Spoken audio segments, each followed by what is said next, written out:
Hello students, आज हम लोग सॉल्व करेंगे जेई एडवांस का पी वाई क्यू जो कि पूछा हुआ है 2022 में। और क्वेश्चन तुम्हारी स्क्रीन पे है, देखो जल्दी से इसको। इसमें सारे प्रेजेंट्स को तुम अच्छे से पहचानते हो। अगर नहीं पहचानते हो तो थोड़ी सी नेम रिएक्शंस की प्रैक्टिस करनी होगी। कुछ इंपॉर्टेंट रिएक्शन है उसकी प्रैक्टिस करनी होगी। यहाँ पर जो प्रेजेंट्स गिवन है ये सारे इंपॉर्टेंट प्रेजेंट्स गिवन है। सो चलो देखते हैं कौन से रिएक्शन है। यहाँ देखो तुम्हें दिख रहा है क्या, क्लोरोबेंजीन और प्रेजेंस में है NaOH। क्लोरोबेंजीन और NaOH दिख जाए तो ये डाउस प्रोसेस होता है और फिनॉल का फॉर्मेशन होता है। ठीक है, तो यहाँ पर हम सीधे फिनॉल बना देते हैं NaOH के साथ। वैसे तो ONA बनता है फर्स्ट स्टेप में, देन उसका उसे फिर रिएक्ट कराते हो H2O से या HCl से, तो फिर फिनॉल बनता है। यहाँ पर NaOH के प्रेजेंस को देख करके सबसे पहले हम यहाँ ड्रॉ कर देते हैं क्या, फिनॉल। ठीक है, डाउस प्रोसेस है ये, तो ये बन जाएगा सबसे पहले फिनॉल। ठीक, ये है तुम्हारा डाउस process.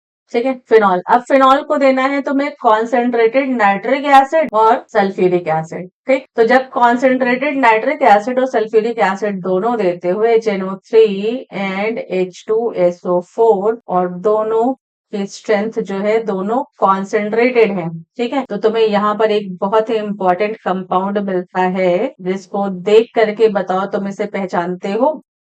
NO2, NO2 and NO2। ठीक है, वैसे इसका नाम अगर लिखते हैं तो 2,4,6 ट्राई नाइट्रो फिनॉल है ये।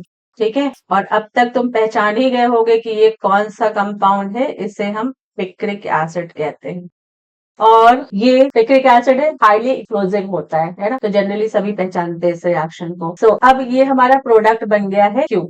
क्यू में तुम्हें क्या बताना है, क्वेश्चन में क्या पूछ रहे हैं, वेट परसेंटेज ऑफ हाइड्रोजन। तुम्हें हाइड्रोजन का वेट परसेंटेज बताना है इन क्यू। क्यू तो बन गया है, अब हाइड्रोजन का वेट परसेंटेज बताना है। तो अभी हमें सबसे पहले देखना होगा कि इसमें कौन कौन से एटम्स प्रेजेंट हैं सारे। तो सबसे पहले तो हाइड्रोजन पूछ रहे हैं, तो हाइड्रोजन ही देख लेते हैं कितने हाइड्रोजन है। ये देखो, एक तो हाइड्रोजन तुम्हें सीधा सीधा यहाँ दिख रहा है। अब इस रिंग में अगर चेक करो तो यहाँ तो हाइड्रोजन होगा नहीं, यहाँ भी हाइड्रोजन नहीं होगा, यहाँ भी हाइड्रोजन नहीं होगा, क्योंकि हाइड्रोजन सब्स्टिट्यूट होकर के ये ग्रुप्स लगे हुए हैं। ठीक है, एक हाइड्रोजन तुम्हें यहाँ मिलेगा और एक हाइड्रोजन तुम्हें यहाँ मिलेगा, यहाँ पे और यहाँ पे। ठीक है, तो टोटल हाइड्रोजन कितने हो गए, 3 हो गए। राइट, अब देखना है हमारे पास कौन से ग्रुप है। कार्बन चेक कर लो तुम, कार्बन।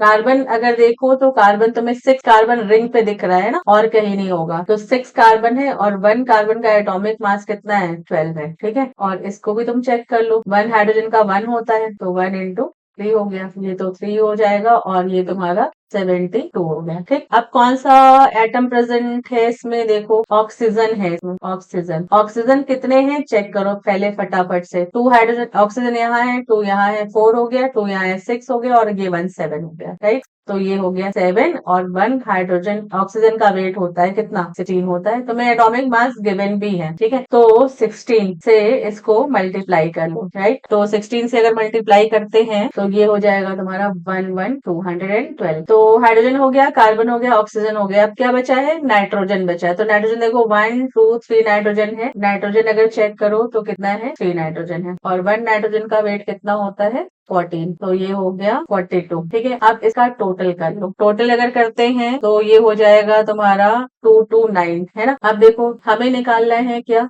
वेट परसेंटेज निकालना है ऑफ हाइड्रोजन। ठीक है, तो हाइड्रोजन का मास कितना था, 3। टोटल मास कितना हो गया तुम्हारा 229, और इंटू क्या कर दोगे, 100 कर लोगे। ठीक है, तो ये तुम्हारा आएगा 1.31%। तो ये आंसर है। तो देखो तुम्हें थोड़ा सा कैलकुलेशन करना था इसमें, बट अगर तुम प्रोडक्ट गलत बनाओगे, है ना, देखो प्रोडक्ट अगर गलत बनेगा तो परसेंटेज भी गलत हो जाएगा। तो होपफुली तुम्हें समझ में आया होगा। चलो फिर देखते हैं नेक्स्ट वीडियो में ऐसे इंपॉर्टेंट क्वेश्चन के साथ मिलते हैं। तब तक के लिए बाय बाय, टेक केयर।